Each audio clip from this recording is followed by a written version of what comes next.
एक समय की बात है। महात्मा बुद्ध किसी जगह प्रवचन दे रहे थे। अपना प्रवचन खत्म करते हुए उन्होंने आखिर में कहा, जागो, समय हाथ से निकला जा रहा है। उनकी सभा खत्म हो जाने के बाद उन्होंने अपने प्रिय शिष्य आनंद से कहा, चलो थोड़ी दूर घूम कर आते हैं। आनंद बुद्ध के साथ चल दिए। अभी वे बिहार के मुख्य द्वार तक ही पहुँचे थे कि वे एक किनारे खड़े होकर रुक गए। प्रवचन सुनने आए लोग एक एक कर बाहर निकल रहे थे, इसलिए वहाँ पर भीड़ सी हो गई थी।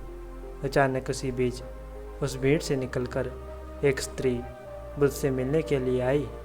उसने कहा, तथागत, मैं नर्तकी हूँ। आज नगर के सबसे बड़े सेठ के घर मेरे नृत्य का कार्यक्रम पहले से तय था, लेकिन मैं इसके बारे में बिल्कुल भूल चुकी थी।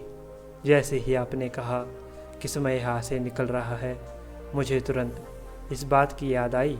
आपका धन्यवाद तथागत। उसके बाद एक डकैत बुद्ध की तरफ आया।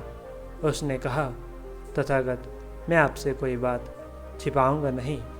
मैं भूल गया था कि आज मुझे एक जगह डाका डालने जाना था और आपका उपदेश सुनते ही मुझे मेरी योजना याद आ गई। आपका बहुत बहुत धन्यवाद।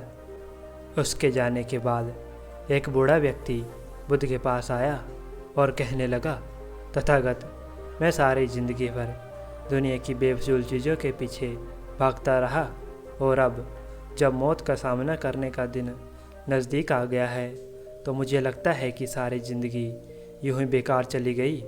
परंतु आज आपकी बातों ने मेरी आंखें खोल दी हैं। आज से मैं अपने सारे दुनियावी मोह छोड़कर निर्वाण के लिए कोशिश करना चाहता हूँ। जब सब लोग चले गए तो बुद्ध ने कहा, देखो आनंद, प्रवचन मैंने एक ही दिया, लेकिन हर किसी ने उसका अलग अलग मतलब निकाला। जिसकी जितनी झोली होती है उसमें उतना ही ज्ञान समाता है। इसलिए अगर तुम आत्मज्ञान की प्राप्ति चाहते हो तो तुम्हें अपने मन को एकदम शांत रखकर किसी की बात सुननी चाहिए। अधूरा ज्ञान हमेशा ही विपत्ति का कारण बनता है। दोस्तों, अगर आप भी अपने जीवन में एक सफल व्यक्ति बनना चाहते हो तो आपको छोटी से छोटी चीज़ को समझना चाहिए, क्योंकि कोई व्यक्ति तब बड़ा नहीं बनता जब वो बड़ी बड़ी बातें करता है। व्यक्ति बड़ा तब बनता है जब वो छोटी छोटी बातें समझने लगता है। धन्यवाद।